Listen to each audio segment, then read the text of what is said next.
Viewers, আসসালামু আলাইকুম। সবাই কেমন আছেন? আজকে চলে আসছি একটা রেসিপি নিয়ে। সবাই আমার সাথেই থাকুন। চুলাটা জ্বালিয়ে দিলাম। একদম অল্প সময়ের মধ্যে আমি আমার রেসিপিটা শেষ করে দেব। আমি তেল দিয়ে দিচ্ছি।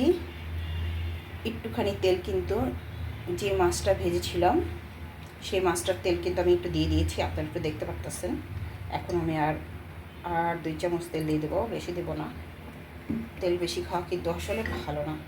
চুলাটা জ্বালিয়ে দিয়েছি, চুলাটা জ্বলছে।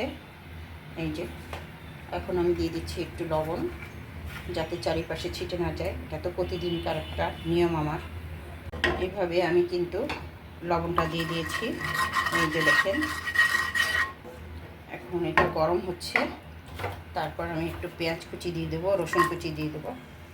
পেঁয়াজ আর রসুন কুচি এভাবে আমি শর্টকাট করে কেটে দিয়ে দিয়েছি। দেখেন, তো প্রায় আধা কাপের একটু কম দিয়েছি। সবজি রেসিপি তো এত লাগে না, গরুর মাংসতে লাগে। এখন আমি এটা একটু ভেজে নিয়ে আবার চলে আসছি আপনাদের মাঝে। বন্ধুরা, আমার পেঁয়াজ কুচিটা হয়ে গেছে। পেঁয়াজ আর রসুন কুচি এরকমভাবে একটু করে ভেজে নেবেন, কোনো সমস্যা নেই, একেবারে ইজিলি রান্না হয়ে যাবে। আমি অল্প একটু পানি দিয়ে দিচ্ছি। এই যে, আসলে আমি প্রতিদিন সিম্পল খাবার দেখে অনেকে দেখেন না। এর কারণ কি জানেন? সিম্পল খাবারের মতো আসলে প্রতিদিন যা রান্না করি তাই তো আপনাদের সাথে আমি শেয়ার করবো। আর সিম্পল খাবার খেতে অনেক ভালো লাগে রিচ খাবারের চেয়ে। তারপর আমি দিয়ে দিচ্ছি ঝালের গুঁড়া আধা চামচ, রসুনের গুঁড়া আধা চামচ, হলুদের গুঁড়া 1 চামচ, 1 চামচ, এই যে 1 চামচের মতো দিয়ে দিলাম।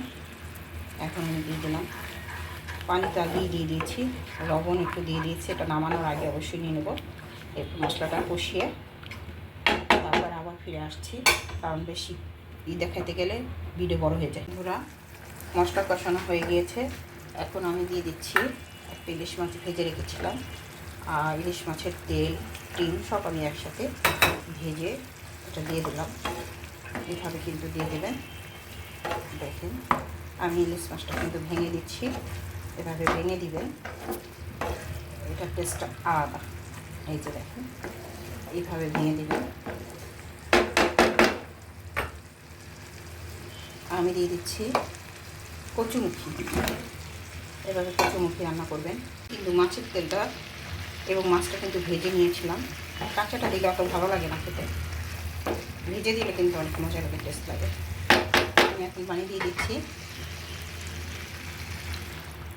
যে আজকে আমার গ্যাসের পাওয়ার অনেক কম, যেখানে রান্না খুব দেরিতে হচ্ছে। এখন আমি ঢেকে দিব। দেখেন, একেবারে ঢেকে দিচ্ছি। বন্ধুরা, আমার তরকারিটা কিন্তু হয়ে গিয়েছে। সবজিটা এটা হচ্ছে কচুমুখী, কিন্তু এটা হচ্ছে ইলিশ মাছ। ইলিশ মাছের তেল ডিম সব আমি একসাথে ভেজে নিয়েছিলাম। ইলিশ মাছটা অবশ্য বেশি একটা বড় ছিল না, মাঝারি সাইজের, তাই এটা একটু ছোটো ছোটো পিস করেছি। সবাই ভালো থাকবেন। এখন আমি সবাই ভালো থাকবেন, আমার জন্য দোয়া করবেন। আপনারা সবাই সবার জন্য দোয়া করি। অবশ্যই আমার চ্যানেলটাকে সাবস্ক্রাইব করে দেবেন। আমি দিয়ে দিচ্ছি একটু ভাজা জিরার গুঁড়া। এবার একটু ভাজা জিরার গুঁড়া দিয়ে দেবেন, দেখবেন আরও টেস্টটা চলে আসবে। কচুমুখির ঝোল খেতে কিন্তু দারুণ লাগে। এই যে কচুমুখির ঝোল কিন্তু হয়ে গেল তৈরি। অবশ্যই আবার নেক্সট ভিডিও নিয়ে চলে আসবো। অবশ্যই বন্ধুরা সাবস্ক্রাইব করে দিবেন আমার চ্যানেলটাকে। সবাই ভালো থাকবেন, সবাইকে দিয়ে রইল অনেক অনেক ভালোবাসার শুভেচ্ছা। তৈরি হয়ে গেল আমার অনেক স্বাদের হচ্ছে কচুমুখী দিয়ে আপনার ইলিশ মাছের তেল ডিম দিয়ে আমি সুন্দর করে রান্না করেছি। ট্রাস্ট মি, অনেক মজা হয়েছে আর এত সুন্দর ঘ্রাণ ছুটেছে কি বলবো আপনাদের। সবাই ভালো থাকবেন। আল্লাহ হাফিজ।